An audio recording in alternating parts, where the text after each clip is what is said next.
जी के ट्रैक में।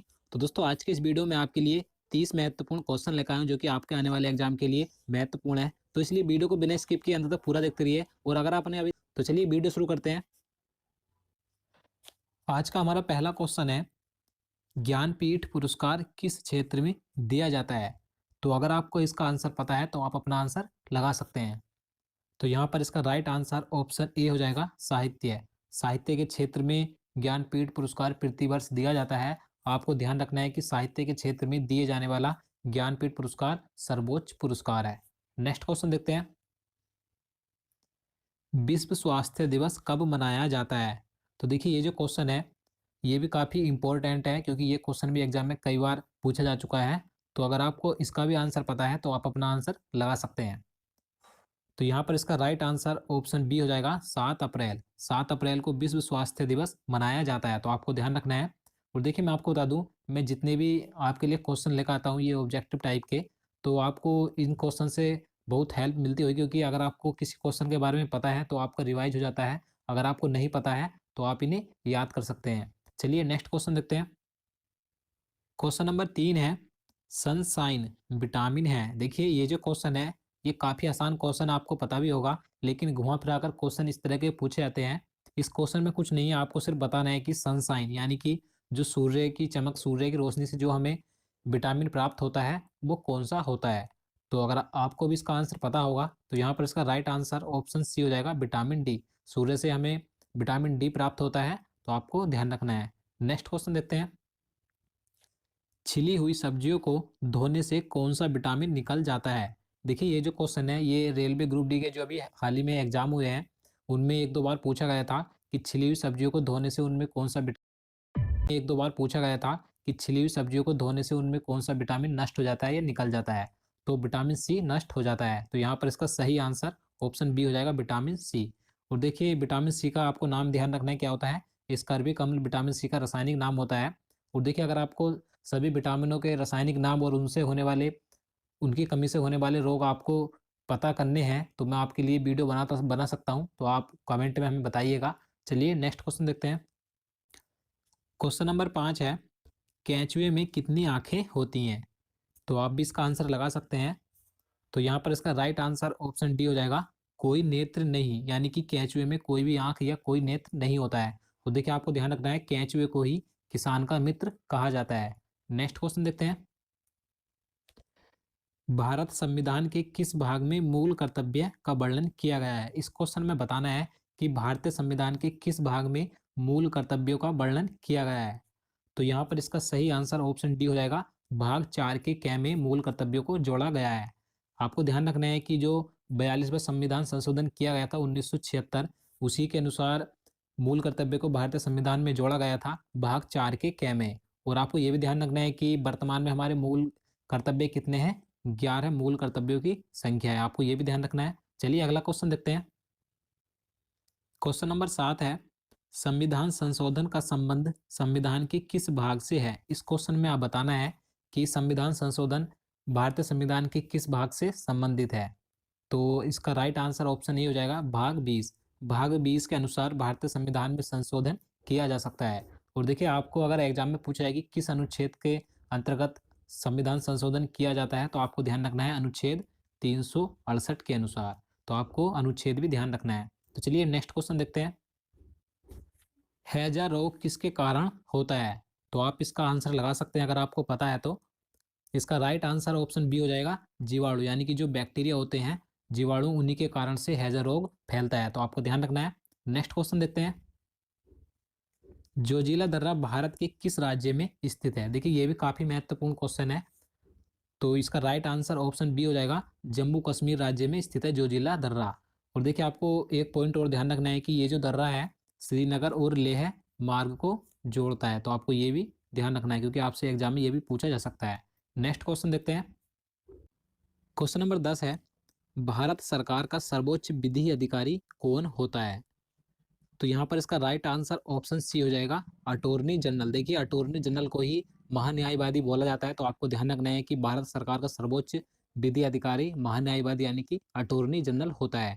और देखिए अगर हम बात करें कि महान्यायवादी की नियुक्ति कौन करता है, तो राष्ट्रपति के द्वारा ही इसकी नियुक्ति की जाती है, तो आपको ये भी ध्यान रखना है। चलिए नेक्स्ट क्वेश्चन देखते हैं। हल्दी घाटी का युद्ध 1576 ईस्वी में किनके बीच हुआ था? तो चार ऑप्शन आपको दिए गए हैं, आप इसका आंसर लगा सकते हैं। तो यहाँ पर इसका राइट आंसर ऑप्शन ए हो जाएगा, अकबर एवं महाराणा प्रताप के बीच हल्दी घाटी का युद्ध 1576 ईस्वी में हुआ था। नेक्स्ट क्वेश्चन देखते हैं। रेबीज के टीके की खोज किसने की थी? देखिए ये क्वेश्चन भी कई बार एग्जाम में पूछा जा चुका है, तो आपको जरूर ध्यान रखना है कि रेबीज के टीके की खोज लुई पास्चर ने की थी। तो यहाँ पर इसका सही आंसर ऑप्शन डी हो जाएगा। अगला क्वेश्चन देखते हैं। क्वेश्चन नंबर 13 है, शरीर में आयरन की कमी से कौन सी बीमारी होती है? यानी कि शरीर में अगर आयरन यानी कि लोहे की कमी हो जाए तो कौन सी बीमारी या कौन सा रोग हो जाता है? तो यहाँ पर इसका सही आंसर ऑप्शन ए हो जाएगा, एनीमिया रोग हो जाता है लोहे की कमी से। आपको ध्यान रखना है कि सबसे ज़्यादा ज़्यादा जो लोहा पाया जाता है पालक में पाया जाता है। अगला क्वेश्चन देखते हैं। अलमाटी बांध कृष्णा नदी पर किस राज्य में स्थित है? तो यहाँ पर इसका सही आंसर ऑप्शन सी हो जाएगा, कर्नाटक राज्य में स्थित है अलमाटी बांध। और आपको यह भी ध्यान रखना है कि कौन सी नदी पर है, कृष्णा नदी पर स्थित है। नेक्स्ट क्वेश्चन देखते हैं। सुएज नहर का राष्ट्रीयकरण किस वर्ष किया गया था? तो यहाँ पर इसका सही आंसर ऑप्शन डी हो जाएगा, 1956 ईस्वी में सुएज नहर का राष्ट्रीयकरण किया गया था। आपको ध्यान रखना है कि ये जो सुएज नहर है ये लाल सागर और भूमध्य सागर को आपस में जोड़ती है, और इसकी जो लंबाई है 165 किलोमीटर इसकी लंबाई भी है, तो आपको इसकी लंबाई भी ध्यान रखनी है। अगला क्वेश्चन देखते हैं। क्वेश्चन नंबर 16 है, प्रतिरोध का एसआई मात्रक क्या होता है? देखिए जितने भी एसआई मात्रक होते हैं अधिकतर एग्जाम में पूछे जाते हैं, तो आपको सभी एसआई मात्रक याद कर लेने हैं, या मैं आपको इनका एक अलग से वीडियो बना दूंगा, आप हमें कमेंट में बताइएगा। तो यहाँ पर प्रतिरोध का एसआई मात्रक पूछा गया है, तो इसका सही आंसर ऑप्शन ही हो जाएगा ओम, यानी कि प्रतिरोध का एसआई मात्रक होता है। अगला क्वेश्चन देखते हैं। मायोपिया का अर्थ होता है, देखिए ये जो मायोपिया है इसका आपको अर्थ बताना है कि इसका अर्थ क्या होता है, किसे बोला जाता है?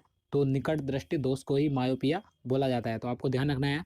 और देखिए निकट दृष्टि दोष को दूर करने के लिए किस लेंस का प्रयोग किया जाता है?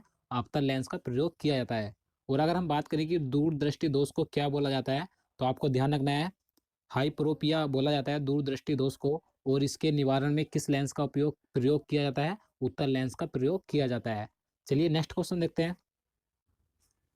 महात्मा बुद्ध ने अपना प्रथम धर्म चक्र प्रवर्तन किस स्थान पर दिया था? देखिए इस क्वेश्चन में पूछा गया है कि जो महात्मा बुद्ध यानी कि गौतम बुद्ध थे, उन्होंने अपना प्रथम उपदेश यानी कि धर्म धर्म चक्र प्रवर्तन किस स्थान पर दिया था? तो यहाँ पर इसका सही आंसर ऑप्शन बी हो जाएगा, सारनाथ में उन्होंने अपना प्रथम उपदेश दिया था। और आपको ध्यान रखना है कि ये जो प्रथम उपदेश था ये क्या कहलाया था? धर्म चक्र प्रवर्तन कहलाया था। नेक्स्ट क्वेश्चन देखते हैं। क्वेश्चन नंबर 19 है, भारत की सबसे बड़ी बहुउद्देशीय नदी घाटी परियोजना कौन सी है? तो आपको चार ऑप्शन दिए गए हैं, अगर आपको पता है तो आप आंसर लगा सकते हैं।